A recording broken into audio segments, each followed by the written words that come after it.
Okay, welcome everybody to the Torrance Historical Society, a museum. We're pleased to be doing a Women's History Month celebration along with the League of Women Voters. And I would like to introduce the League of Women Voters President, Athena Paquette.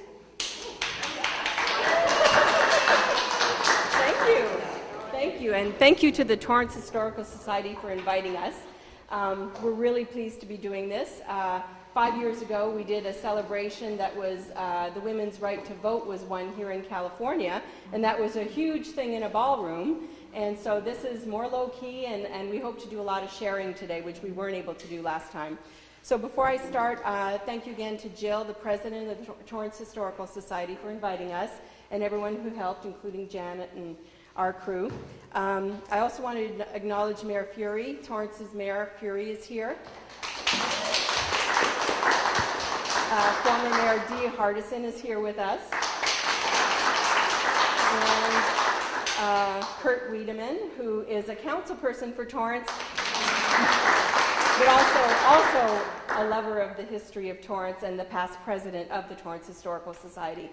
So welcome everyone, and this started as just like, let's have some cake and punch. And now, because of one of our members wanting to share the history and her experience of the League in the very beginning, we are going to invite people to share today. So, so before we get started, so the League formed March of 1962, and our first president was Ruth Nadell, and she lived down in Orange County, so she wasn't able to be here. But other past presidents that are here are Ruth Vogel, who's going to be sharing, Linda Brown. Where's Linda Brown? Okay, Linda Brown, who I think I'm surpassing you, but she's our longest running president, past president. And I told her I didn't want to beat her, but you know how that goes. And then Lola Unger. Where's Lola? Oh, there she is. And then Marilyn Van Oppen, who's right up here. And then Tibby Lanzer, also a past president. Did I forget anybody? Okay, good. Wow, that's a first. Okay. And then we are 55 years. Yes. Oh, Pat Cronka. Where is she? Oh, okay. Sorry about that, Pat. She's a newbie. She's a newbie. Okay, got it. Okay, so the League is 55 years old, but we have members who have been members for 50 years. And so I'm going to need help with this, but I know Mike Terry is one of them. There she is. And Tibby Lancer, of course, and Marilyn Van Oppen. Am I being dinged already? No, we have a hook. Oh, okay, you have a hook. Okay, it's different here. Okay. Okay. And so do we have anybody else who's been in the League more than 50 years? No? Okay. Okay, and then before we get started with the sharing, I just wanted to acknowledge we lost two very important members this year. Jamie Watson. I'm sorry. Okay, Jamie Watson and Gladys Mead. Okay. And as our communications director.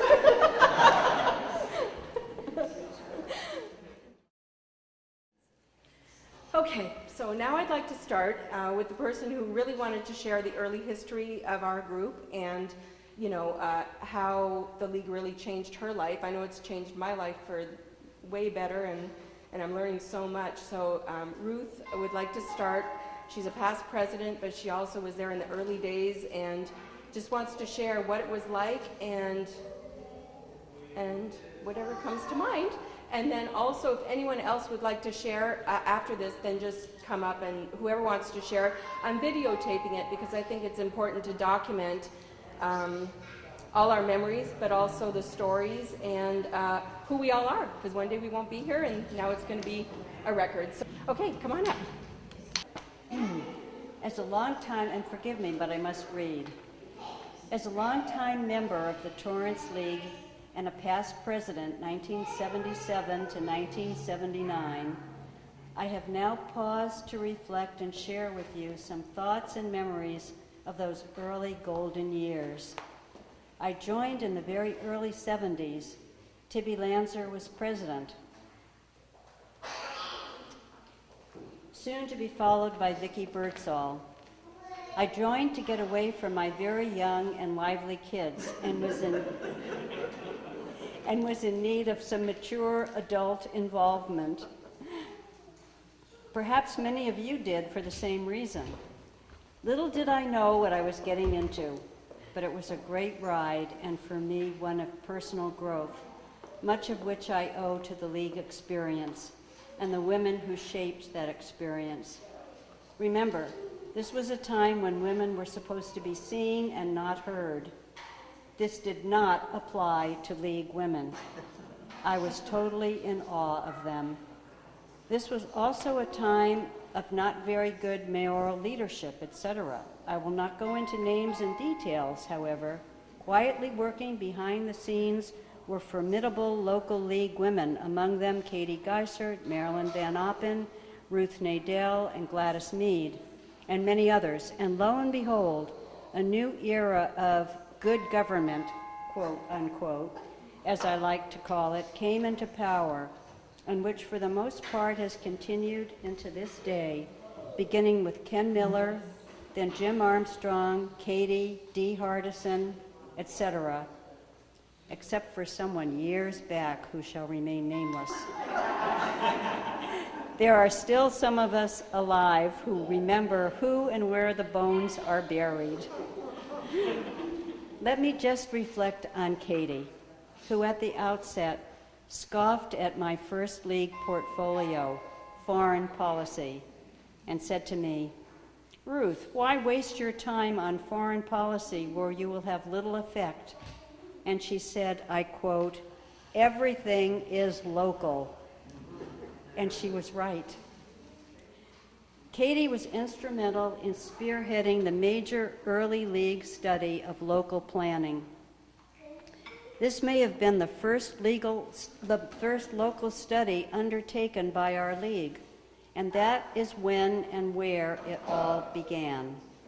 Katie, as I am sure you well know, was a monumental force of nature, a tidal wave who went on to spearhead People for Parks, as well as the battle to establish the Torrance Library facility and remove our libraries from the county domain, and on and on and on. She joined not too long after with Marilyn Ryan from the PV League, Gladys Mead, and with others together spearheaded Save Our Coastline, which ultimately led to the successful Save Our Coastline ballot measure, which has been instrumental in saving large portions of our beautiful coastline from overdevelopment. Also, more recently, thanks to Steve Lopez from the mainstream media, LA Times. Many of us followed along on these adventures like lemmings, just thrilled and excited to be a part of it. Wherever Katie went, we followed. I remember sitting in Gladys Mead's living room when Katie, Marilyn Ryan, and others gathered to discuss how to proceed on the coastline effort. I was speechless and in awe of their knowledge, and especially their political savvy. What a glorious and thrilling experience it was for me. I'm sure that there were others present at that time, but these three women stood out for me. Sad to say that dear Gladys, Katie, and Marilyn Ryan have since gone on to a meeting in the sky, and they are missed. Out of these golden years, many Torrance League women went on to be elected to Torrance City Council, Torrance School Board, and many city commissions. Katie, of course, Parks and Recreation Commissioner, then the first woman elected to the Torrance City Council, only to discover that there was no women's bathroom on the third floor in City Hall. Then that changed quickly. Then ultimately, she was elected mayor. Gladys Mead, Environmental Study Chair, Clean Air Advocate, ultimately attained an important position with the LA Lung Association. She did a housing study, was chair of a housing study while she was still working, much later on, of which Dee Hardison was a part of and an instrumental member of that committee. Also found time in 2004 to be League co-president with Linda Brown. Wow, I'd forgotten all that. Ruth Nadell, founder of the Torrance League and first president in 1962, and too bad she can't be here. After the planning study, she returned to UCLA and received her master's degree from the Department of Architecture and Urban Planning, a very prestigious department at that time, and it might yet still be, and then became Director of Planning for the City of Beverly Hills. Marilyn Van Oppen, League President 1967, graduated after this study. Planning study triggered all of this growth and development, I do believe. Graduated summa cum laude from Cal State Dominguez, majoring in history, literature, and art. Then went on to UCLA's paralegal program, ultimately becoming paralegal assistant to Stanley Rummelmeyer, who was then Torrance City Attorney. And by the way, stepfather to Jamie Watson, sadly now deceased. Marilyn also served on the Civil Service Commission. Rosalie Woodward became a Torrance City planner. Venora Lee helped spearhead Friends of Madrona Marsh and provided wise counsel to then President of the Friends, Grace Lear. They both, with help from many others, were instrumental in overseeing the successful 10-year fight to preserve the marsh. Just as an aside, at the time I was co-chair with Virginia Hilker of Friends of Madrona Marsh Speakers Bureau. We would walk into men's club meetings, Chamber of Commerce, Lions, Rotary, etc., whispering to each other, right is on our side. All the while our knees were shaking. Trust me, this was not friendly territory. Sorry if I have, but I've forgiven them. Sorry if I have forgotten the year the Friends was formed, but it was a 10-year battle, maybe more, to achieve preservation, but a battle that League members were heavily involved in those years. My husband and children have long since forgiven me for all those years of TV dinners, whilst I scurried out to countless civic and city meetings. And aren't you all glad that it prevailed? Janet Pryor, sadly deceased, Torrance League President, 1972, spoke to City Council on behalf of the League on numerous occasions, supporting efforts to save Madrona Marsh. Support for the marsh was an outgrowth of our study. She later became a Torrance City Planning Associate. Eunice Hargrove, spirited follower and supporter of all these early endeavors, plus many more, and even continues to this day. Joined the League early on, previously graduated from UC Berkeley, and later earned a master's degree after this study in geography at Long Beach State, and helped write many EIR reports for a variety of planning departments and offices, planning offices elsewhere in our area, among many other things that Eunice has done. I also want to give special recognition to Tibby Lanzer, who is present today. She was League President in 1964, back in the day when it was all starting, and then again from 1969 to 1971, and ultimately went on to be County League President. I do remember Tibby well. She was the consummate League President who led in a quiet but extremely knowledgeable and professional manner, and always with great dignity and humility. Thank you, Tibby.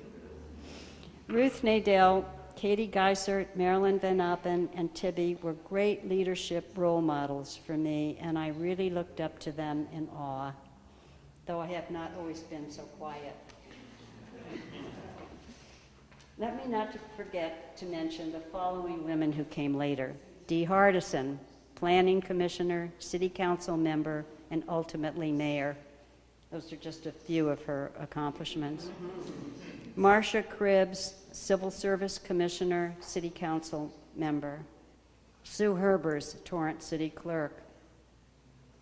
Lola Unger, President 1987 to 1989, and then 3 times after.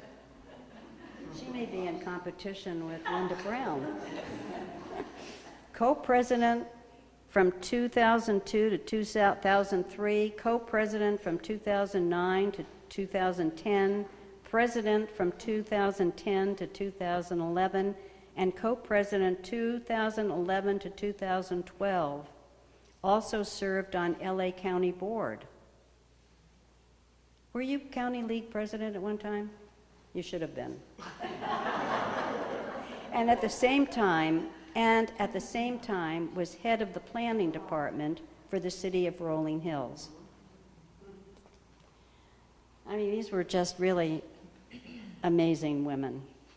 I also want to pay tribute to the legions of leaguers in those early years, mainly those first 2 decades of the Torrance League that I remember so vividly, who were on the march in all these endeavors, inspired by particularly Katie, Gladys, etc., and worked tirelessly and endlessly in their behalf.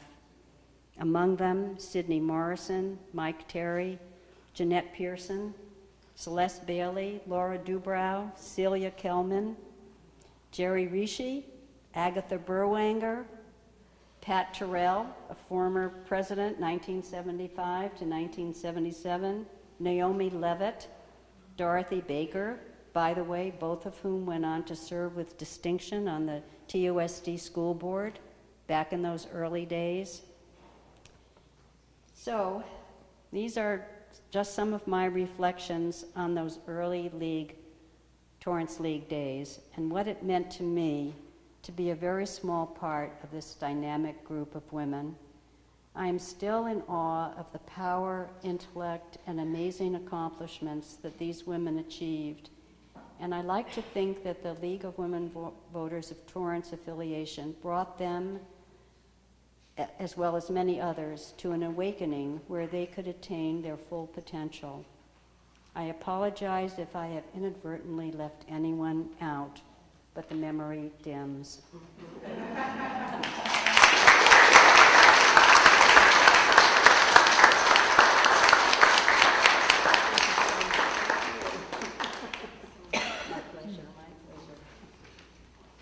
Okay, well, I think that said it all for most of us.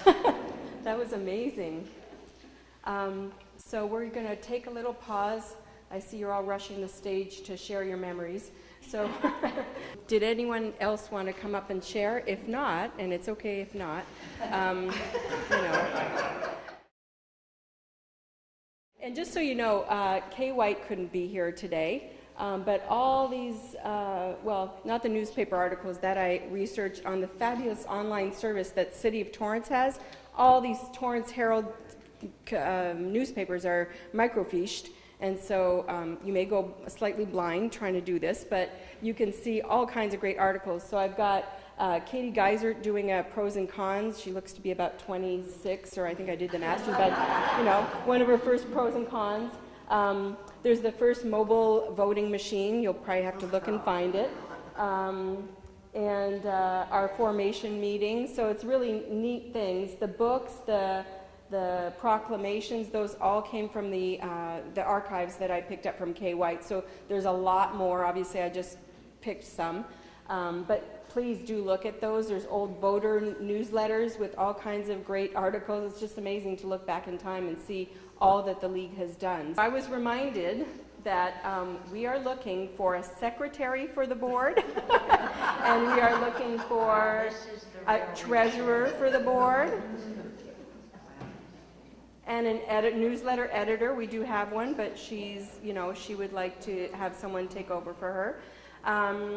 So if you know anyone who wants to do a small part, I call them one and done volunteering or being on the board. We welcome men and women, all ages. Our youngest person member is a senior at South High, and you're going to see that in our upcoming newsletter. She did a study of voter apathy, and I was her mentor, and it was fabulous. And for a shy girl to go to El Camino at, I think she's 17, right? Yes. 17-year-old. She got out there and she tried to interview people, and it was amazing. So hopefully you'll be able to see the results of her study, her mini study project, and it was for the Girl Scouts Gold Badge. I guess very few Girl Scouts get up to that level, and she just emailed me that she passed or her project was accepted. So we're just so excited. Her name's Rachel, so hopefully you'll see her real soon.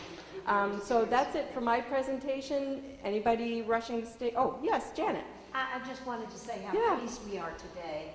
This is sort of an interesting partnership we have with the League of Women Voters. It was really kind of an accident that we joined you in keeping your history alive by having some meeting space and then this surprise today.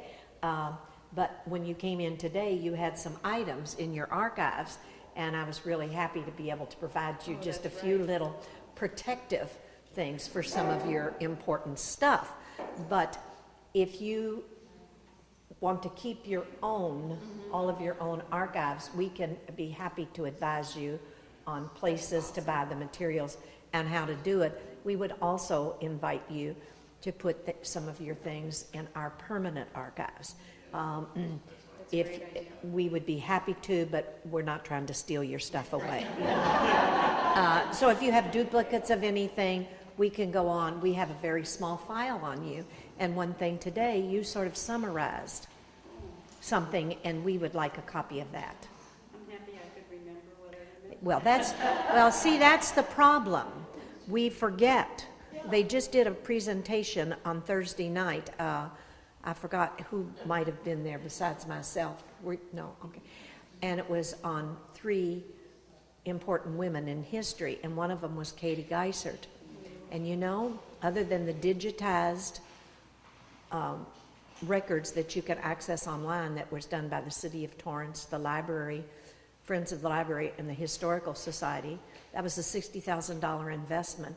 That's the most incredible resource we have now. And we found with researching that, we don't have a lot of records in one place on Katie, or let's say Kay White, or you, or anybody. So, are you? Just think, you have a lot of materials about yourself, and don't be embarrassed. Because I said to myself, this is a great deal. I'm taking all my stuff and letting the museum have it. Then if somebody wants to, but here is the point. You have it. Sometime we might want something on you, Dee, and if you threw it away because you were tired of it, I know. I'm just saying, we don't throw much away unless it has bugs in it. Please bring your things and let us help you. That's an awesome idea. And was there a lady named Jeanette that everybody called the General that was Katie's sidekick in the league? Jeanette Pearson. Did you mention her name? You did. Okay. Oh, thank you. She was a stalwart. And what's amazing is I didn't even know any of these people, and I had this, this urgent feeling that I should interview her, and I interviewed her in June before she passed away. So we actually have video of her telling of her experience in the league, which I'm so grateful for because I really didn't know, So, so I think that does it. Is that good? Okay, so we're going to adjourn this part. Yes? Somebody wants to do it to everybody. Right. So again, if you'd like to share right now, come on up. Okay. Dee, are you wanting to share? I just want to share a couple things on Kate. Okay, could you come up so we have you on the camera and the, okay. Okay. I was hoping you would share. There you go.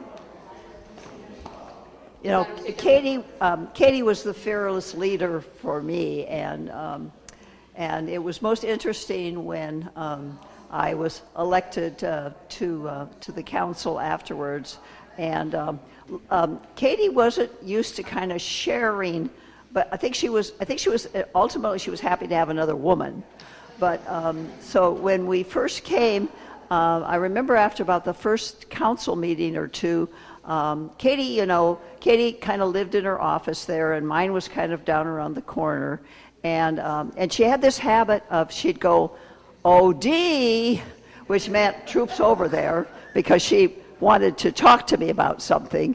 And she, in the very beginning, she kind of thought in the beginning that she should tell me what to do and I would just do it.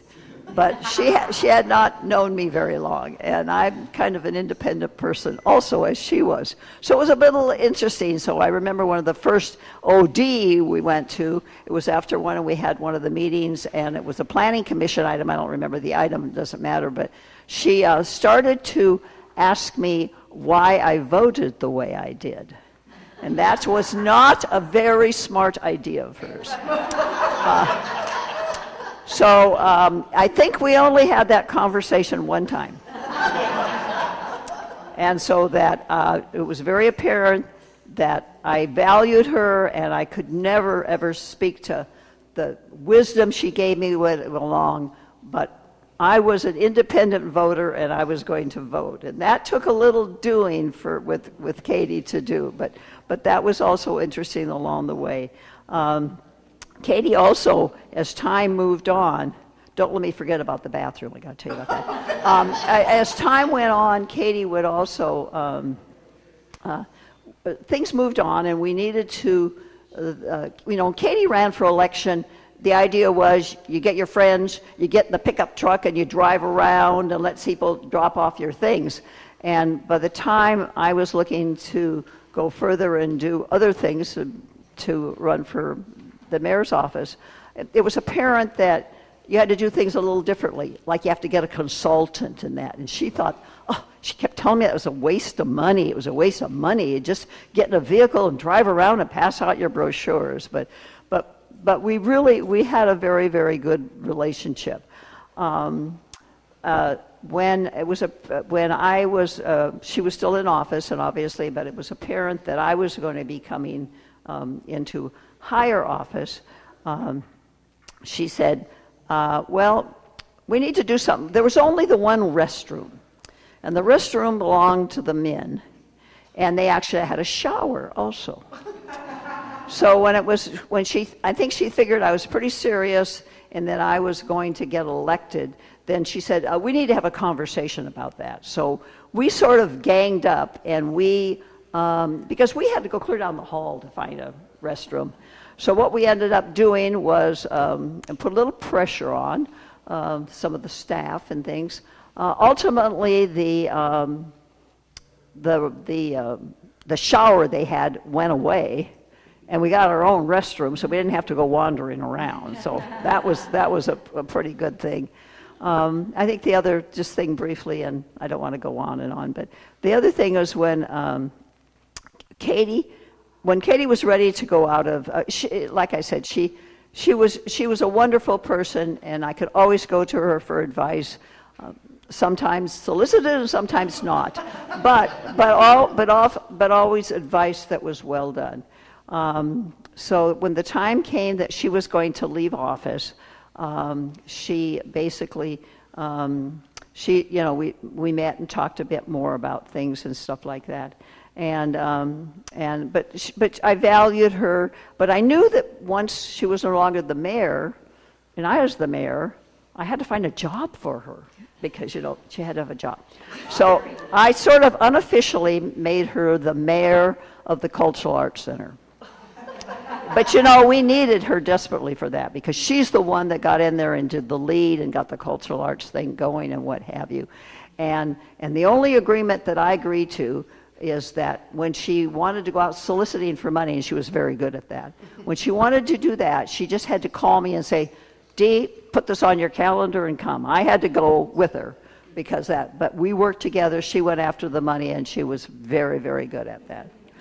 I think just in closing, the thing that was probably the hardest when she knew she had not too long left to live, and she planned her own services down to the nth deal, and so she called me in. We had to have a little conversation because she said, all right, Dee, I'm going to tell you what your part is, and this is what you're going to do. She said, basically, because she said you're going to get up there and bawl and what have you. So I'm going to have you go on first, and this is the kind of thing I want you to say about me and what have you, and get in and get out while you still have it together. So anyway, so those are just some of the wonderful things I remember about Katie, and I wanted to make sure and share those with you. Thank you. Thank you.